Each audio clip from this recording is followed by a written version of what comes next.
My name is Millie and I'm 30 years old. I married my husband, Stephen, 5 years ago. He's 5 years older than me and works for a leading corporation. When we first got married, he was calm, patient, and incredibly kind. A true partner in every sense. We were overjoyed when we found out we were expecting our first child during our first year of marriage. It felt like the peak of happiness. However, things started to change after I left my job due to the pregnancy. Stephen, who had always been gentle and understanding, began to act differently. Morning, when my morning sickness was particularly severe, I couldn't get out of bed. I ended up dozing off until late afternoon. When Stephen came home, I explained what happened, expecting some understanding. Instead, he snapped at me, something that had never happened before. "What were you doing at home all day? Do you think I'm stupid? Morning sickness isn't an illness. You're just being lazy. I've been working all day. Now hurry up and make dinner." From that day on, Stephen's criticism became a daily occurrence. No matter how hard I tried to keep up with the housework, it was never good enough for him. "Can you even manage something this simple? You really are an idiot," he would say, his words cutting deeper each time. "I don't know how you manage to survive being this stupid. You really don't know anything, do you? What can you even do?" If I dared to argue, even just a little, he would lose his temper entirely, cursing and belittling me until I felt like I couldn't speak up anymore. Whenever I tried to share my thoughts, he would shut me down with a cold, "I don't care what you think, so just shut up." I was shocked by how much my husband had changed. At first, I tried to convince myself that he was just having a bad day, that the kind man I married would come back once our baby was born. Those hopes faded quickly. Even after our child was born, Stephen never returned to the caring husband I once knew.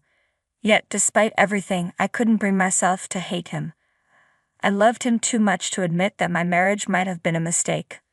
Looking back, anyone would say I was being harassed, that Stephen had simply shown his true colors after our marriage.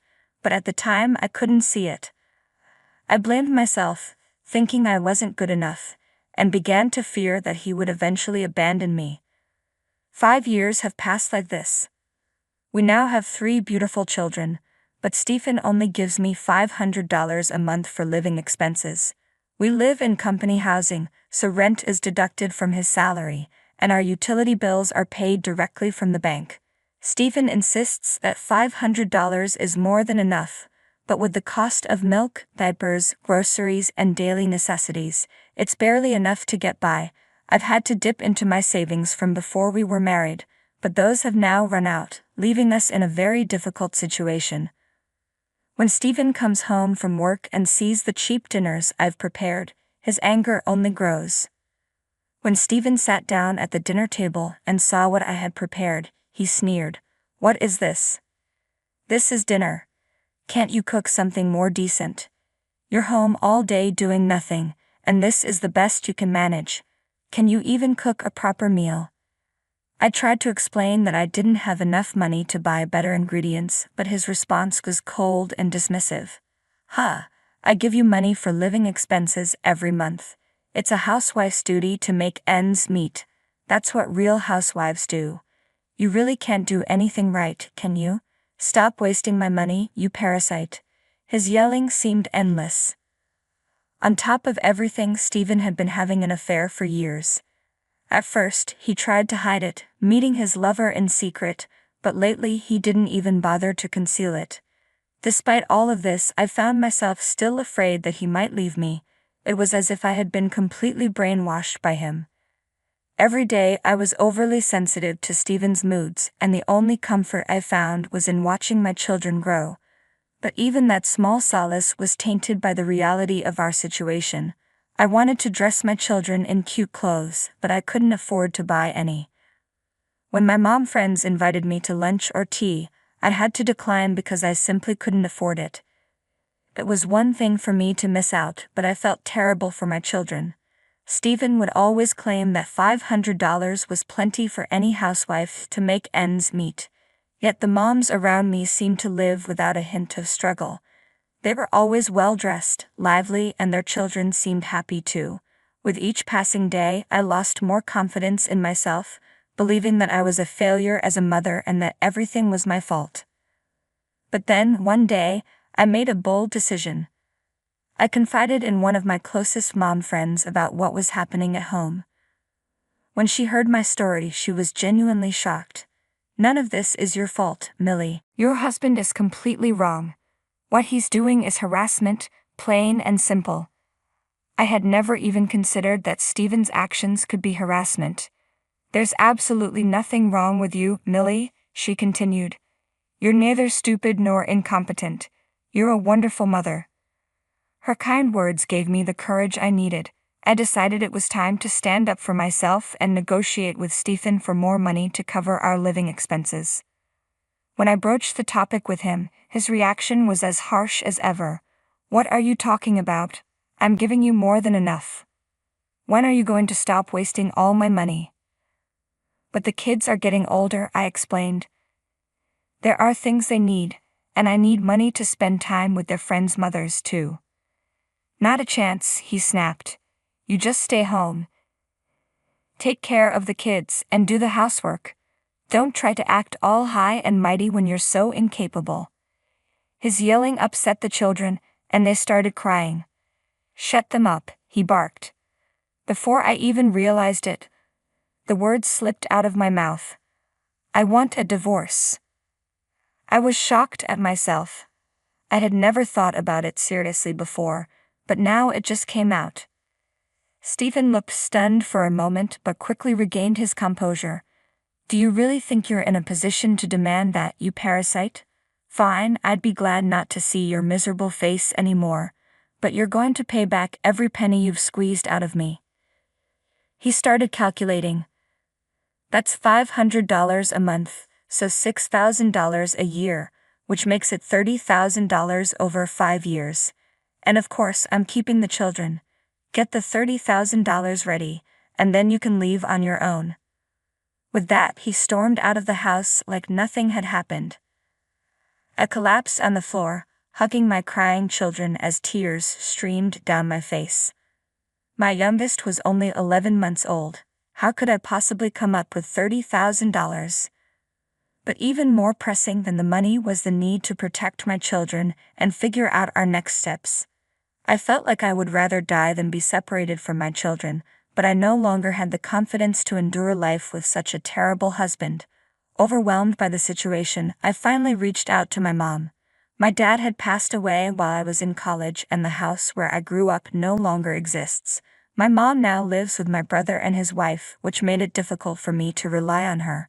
I had always hesitated to burden her with my problems, but now I had no choice. When I told her what had been happening, she was upset and chastised me for not coming to her sooner. I heard her crying on the other end of the line. She assured me that both my brother and his wife were deeply concerned and insisted that I come to their house as soon as possible. Before I left, Mom advised me to gather evidence of Stephen's infidelity, so I started documenting his actions, including receipts for gifts and brand name products he bought for his lover, as well as hotel receipts for their stays together. I collected credit card statements and other evidence as Stephen was careless with his paperwork. Mom hired a lawyer to handle the legal matters. The lawyer spoke with Stephen, who was adamant that he didn't want a divorce, even if we were to live separately. He insisted on retaining custody of the children, which made me realize that this process would be lengthy and complicated. I began preparing to move the children to my brother's house. But as this was unfolding, we received unexpected news. Stephen had been diagnosed with stomach cancer. Fortunately, it was detected early, and the doctors said it could be treated with surgery. Stephen was admitted to the hospital for the procedure. Without him at home, life felt incredibly peaceful and refreshing. I experienced a calmness that I hadn't felt in a long time. Perhaps it was because I finally had a moment to breathe and focus on my own well-being and that of my children. Notice that with the stress of Stephen's absence, I had become more cheerful, and my children seemed livelier and happier than usual. Seeing them so well and thriving only strengthened my resolve to get a divorce. I had no regrets about leaving a husband who claimed his cancer was a result of the stress caused by my actions. Determined to raise my children on my own and ensure their happiness, I felt ready to move forward with my life. Then unexpectedly, Stephen's attitude softened.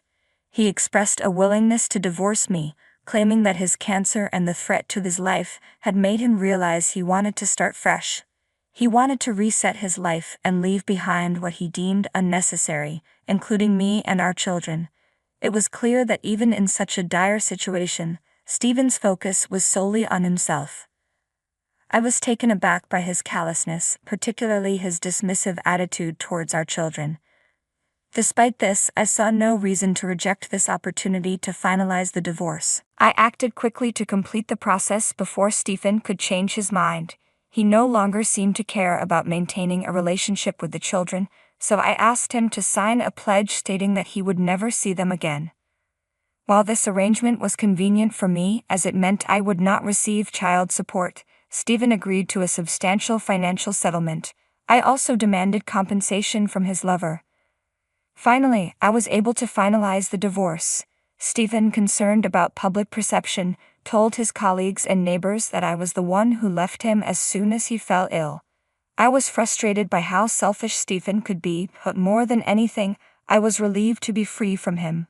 My life was finally beginning, and with a deep sense of happiness and liberation, I left the house where I had spent so many years with him.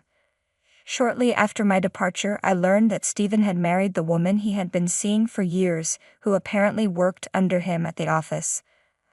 I found a new apartment near my brother's house, where I'm raising the children with the support of my mother, brother, and his wife. I also secured a job. Though it has been challenging, I'm much happier now than I was before. 6 months later, my mom received a call from Stephen's father, which made me worry that something might have happened to him. I quickly called back to learn that Stephen had gone through another divorce.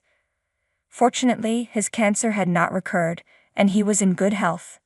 Stephen had been living peacefully with his new wife, but it appears he started harassing her as well. She left him promptly and filed for divorce, making a public scene at their workplace, which led to Stephen's dismissal. He's now moved out of company housing, paid additional compensation to his ex-wife, and has no money left. He's returned to his parents' home, drained and defeated. Stephen is now saying he wants to see his children and start over with me.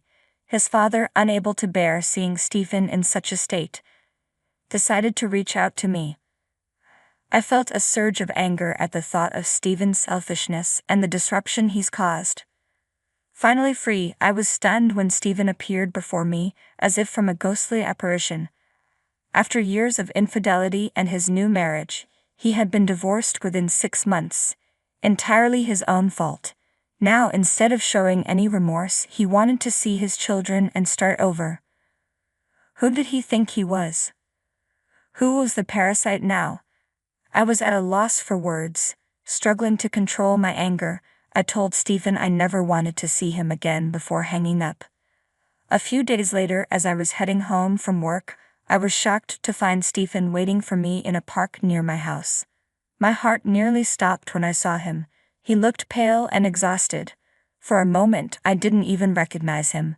"Millie," he said, "I realize now that you're the only one for me. Our children need a father, right? I know a lot has happened, but we can start over. You must be having a tough time on your own, but I can help with the housework for a while." I couldn't contain my frustration. Start over? That's a joke. It might make sense for me to say that, but you have no right. I have no intention of rebuilding anything with you. I'm thrilled to be away from you. I don't care what's happened to you. And don't pretend you're doing me a favor. I'm far better off now than when I was married to you.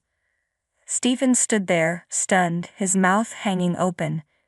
It was the first time I had ever spoken to him like this, so his reaction was understandable.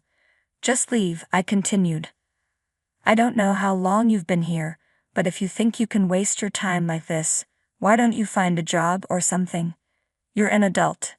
Don't have your dad follow me around. and if you come anywhere near me again, I'll call the police." With that, I walked away, leaving him standing there. Although I was scared and furious at his sudden appearance, seeing the look on his face actually made me feel better. My children and I haven't seen Stephen since, and we are living peacefully and happily. I believe there's still so much life ahead of us. I'm committed to staying positive and working hard until my children grow up.